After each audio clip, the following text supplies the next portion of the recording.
This is North Sentinel Island, home to the North Sentinelese, and they're one of the last uncontacted tribes here on Earth. They're fiercely protective of their isolation, and approaching the island could cost you your life. But as we go through time, you'll see that the North Sentinelese have a complicated history with outsiders and don't always respond the same way every time.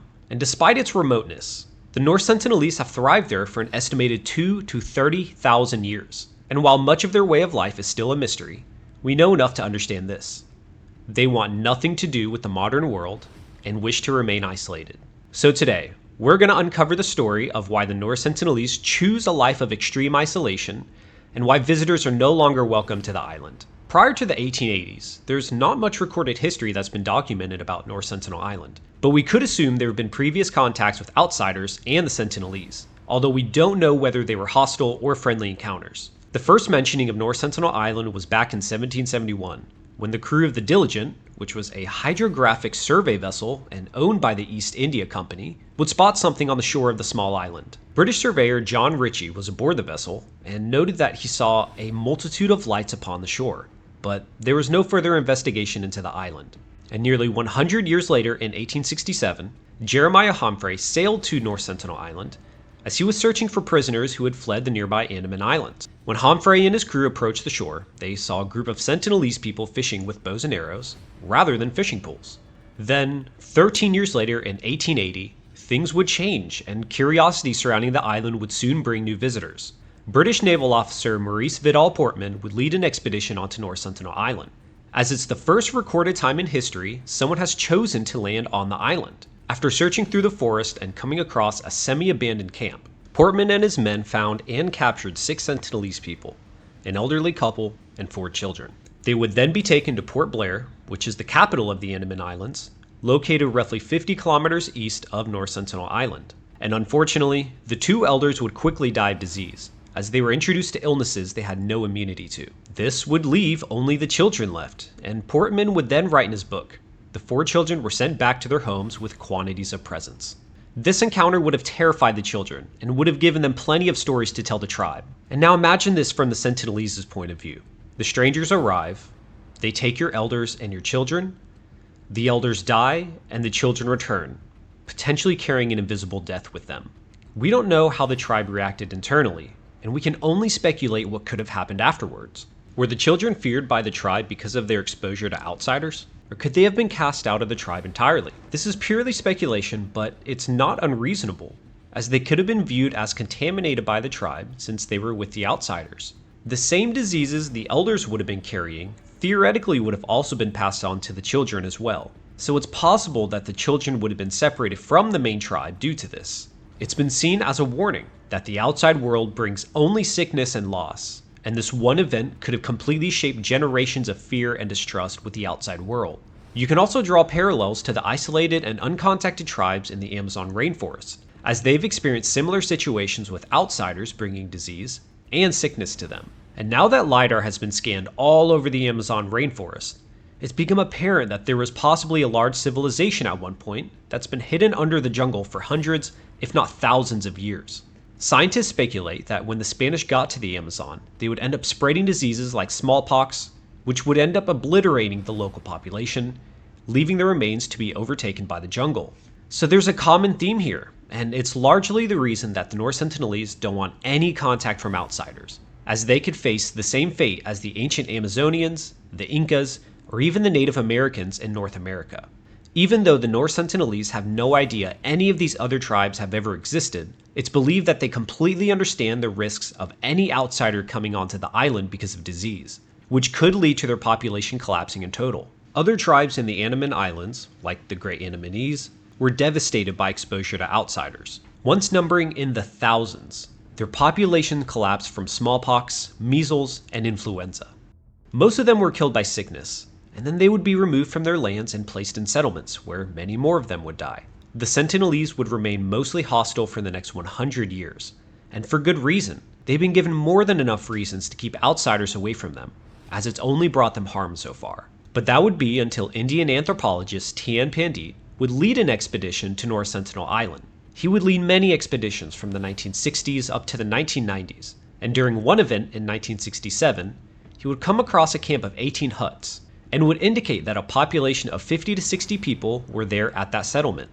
And by his own account, he would then say, in the 1970s and 80s, I saw around 30 to 40 of them myself.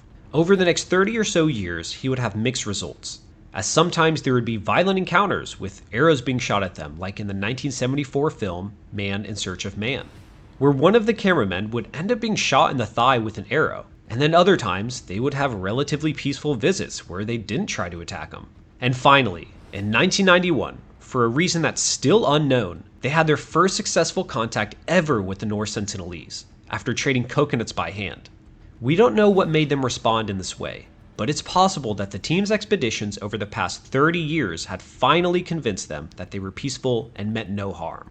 But unfortunately, this would be the last expedition approved by the Indian government to North Sentinel Island, as they would begin to shut the visits down due to questions of morality when visiting the island.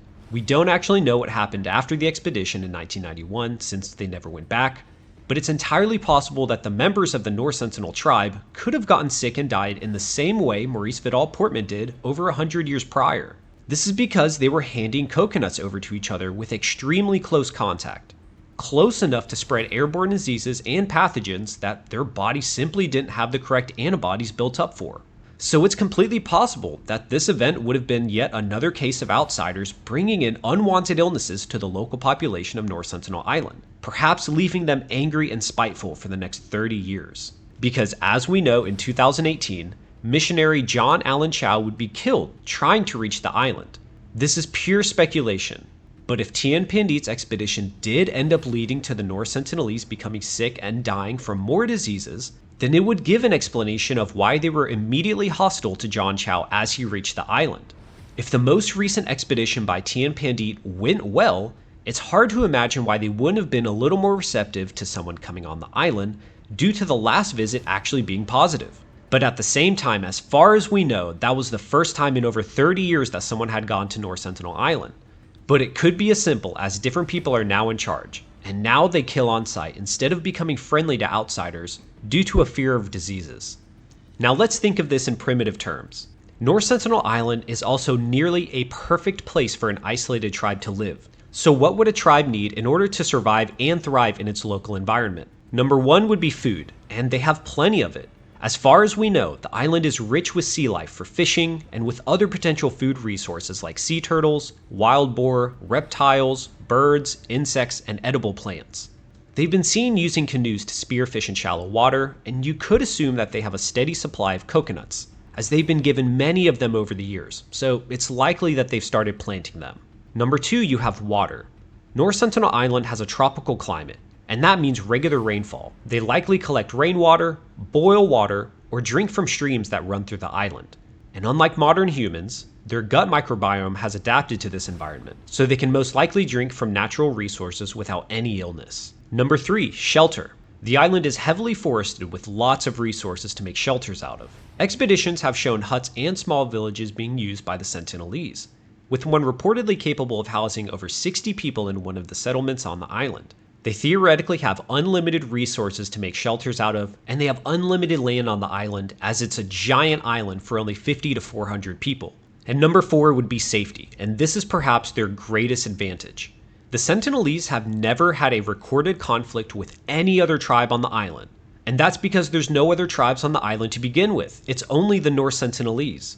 This means there's no constant threat of being raided or conquered on the island itself, something nearly every other society in history has had to face. The Sentinelese have an entire island the size of Manhattan to themselves, with the only people they have to worry about are those who are off the island. This would be a completely different story if they also had to worry about a neighboring tribe on the island that they had to compete with. So the fact that they only have to worry about outsiders is a massive advantage compared to other isolated tribes. It's believed that they're the only isolated tribe that has an entire island to themselves, as other isolated parts of the world like Papua New Guinea, the Amazon rainforest, and the Democratic Republic of Congo are all on one landmass where they have the ability to cross into other tribes' territories. This, of course, would lead to a much greater risk of frequent attacks. Now, there's been no written records of anyone going to North Sentinel Island with the explicit intention of colonization, as all previous attempts have been out of curiosity surrounding the island and the tribe. Now, of course, it's absolutely possible that someone at one point in time has come to the island with the intention of harm or to colonize the island, but there's no written record of it, so we're left to speculate.